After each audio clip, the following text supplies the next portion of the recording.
baik dari segi bukti rekening bank maupun dari segi saksi yang menyatakan Nadiem pernah terima uang. Tidak ada. Saya mewakili kantor pengacara Hotman Paris dan asisten saya bernama Hana, pengacara Hana. Satu lagi tim kuasa hukum terpisah dari kantor pengacara Dodi. Nama lengkap Andreas Timothy dari MRP. Andreas Timothy, ada 3 kantor pengacara, satu lagi Ali tidak tadi berhalangan karena masih ada kaitan. Oke. Kami adalah kuasa resmi dari Nadiem, terutama kantor kami udah dari sejak awal, dan sebagaimana Anda baca di dalam press release daripada kejaksaan bahwa katanya ada markup. Katanya ada markup dalam pengadaan laptop tersebut. Markup ya. Kalau markup kan berarti harganya nggak wajar kan? Oke. Kami tidak mau berspekulasi, yang jelas sampai hari ini tidak ada 1 sen pun uang yang mengalir atau kata saksi diberikan kepada Nadiem. Sekali lagi, tidak ada 1 sen pun baik dari segi bukti rekening bank maupun dari segi saksi yang menyatakan Nadiem pernah terima uang. Tidak ada. Jadi persis sama dengan kasus Tom Lembong. Ya, itu dulu dari segi. Jadi unsur memperkaya diri belum terbukti. Kan korupsi itu kan harus memperkaya diri atau memperkaya orang lain. Ya, jadi untuk memperkaya diri belum ada bukti. Nah, sekarang unsur memperkaya orang lain. Kalau memperkaya orang lain kan berarti ada markup kan? Ternyata ya BPKP sebagai lembaga resmi yang mengaudit apabila terjadi kerugian negara sudah 2 kali melakukan audit atas proyek pengadaan laptop oleh Kemendikbud ini ya. Anda lihat di sini bagi yang sudah terima, inilah hasil auditnya. Ada 1 dan 2 ya. Sudah diaudit untuk laptop 2020 ya kan, 2021 sama 2022 ya. Jadi untuk pengadaan laptop tersebut sudah diaudit, dan di dalam hasil audit BPKP ini disebutkan, ini saya bacakan ya, itu saya udah kasih ke kalian. Tujuan BPKP untuk melakukan audit ini adalah untuk mengaudit program bantuan laptop tersebut di SD, SMP, SLB yang bersumber dari APBN untuk meneliti, memeriksa apakah tepat waktu. 1, apakah tepat jumlah, apakah tepat harga, apakah tepat kualitas, dan tepat manfaat. Jadi BPKP telah meneliti, mengaudit secara menyeluruh berkaitan dengan markup, itu namanya tepat harga, tepat waktu, dan tepat jumlah, tepat guna ya. Itulah sudah diaudit semuanya. Inilah hasilnya 2 kali dalam tahun yang berbeda. 2 kali diaudit. Sekarang apakah benar ada markup? Ya, sekarang inilah hasil dari BPKP ya. Ya, untuk tahun anggaran 2020 ya disebutkan di sini bahwa kami tidak menemukan adanya hal-hal yang secara signifikan mempengaruhi ketepatan harga. Jadi menurut BPKP sepanjang menyangkut harga tidak ditemukan markup. Itu artinya ini. Kami tidak menemukan adanya hal-hal yang secara signifikan mempengaruhi ketepatan harga. Jadi hasil audit BPKB itu 2 kali seperti itu, ya, termasuk untuk tahun 2021,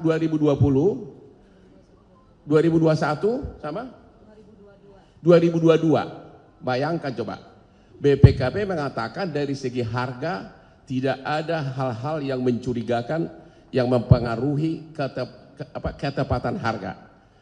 Ya, itu bahasa tertulisnya. Berarti bahasa awamnya berarti tidak ada markup. Oke?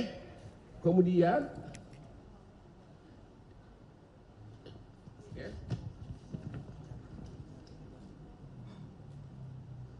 itu jadi dalam 2 kali audit dilakukan oleh BPKP yang itu kami udah kutip di situ, semuanya disebutkan bahwa tidak ada.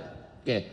Kemudian mengenai cara prosedur pengadaan laptop tersebut disebutkan di sini bahwa pembelian laptop tersebut melalui Lembaga Kebijakan Pengadaan Barang Jasa Pemerintah LKPP, ya. Di sini diaudit semua itu, ya. Diaudit semua. LKPP itu kan langsung lembaga pemerintah itu, bukan Nadiem yang melaksanakan.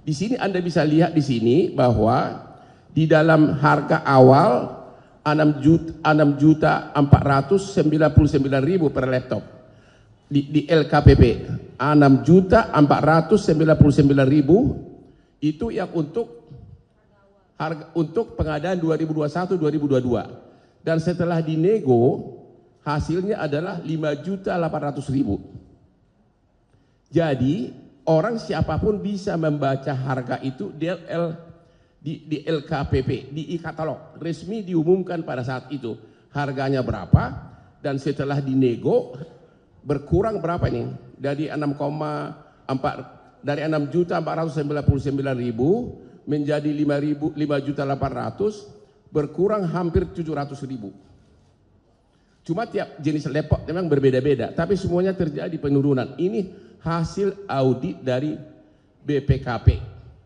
Inilah dasarnya BPKP mengatakan tidak ada hal-hal signifikan mengaruhi penentuan harga. Itu ada di auditnya, saya sudah kasih kesimpulan semua. Terus juga diuraikan di sini bahwa dicoba di halaman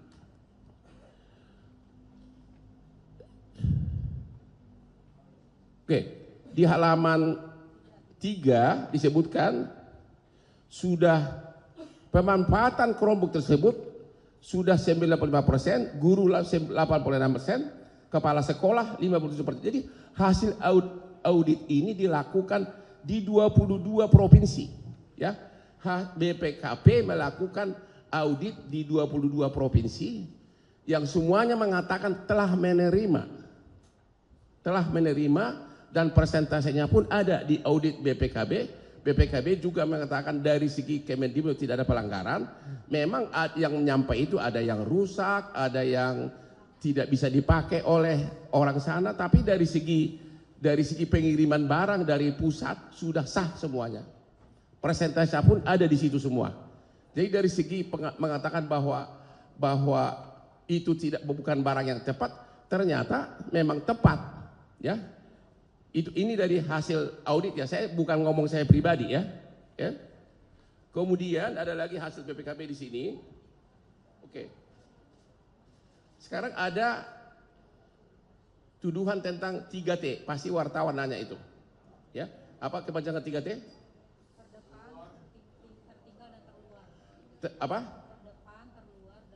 Terdepan, tertinggal dan terluar. Ternyata pengadaan laptop itu tidak mencakup di sana, ya kan?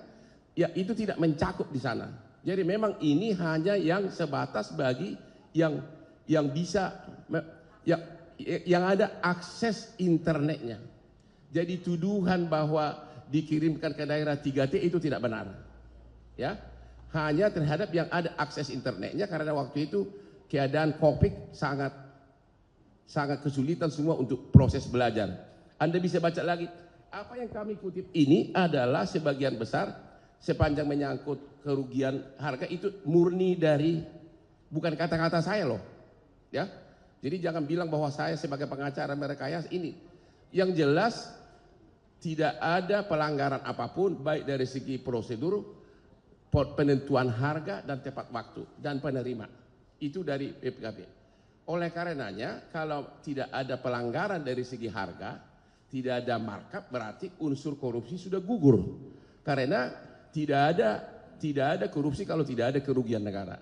Tidak ada kerugian negara kalau tidak ada markup. Ini BPKP loh. lembaga yang satu-satunya yang memang berhak memberikan opini apakah ada kerugian negara atau tidak. Nanti pun di pengadilan tanpa BPKB, tanpa ada surat audit dari BPKB tidak akan ada perkara korupsi. Itu ya. Jadi sepanjang menyangkut markup satu berapa? Triliun berapa? Sepanjang menyangkut markup 1,1 triliun tentang harga laptop itu sudah dijawab di sini, tidak ada. Itu bukan apa kata Hotman, itu yang tertulis, tidak ada hal yang mencurigakan dari segi penentuan harga. Ya, berarti sama sekali tidak ada di sini ada markup dan sebagainya. Itu satu ya. Oke.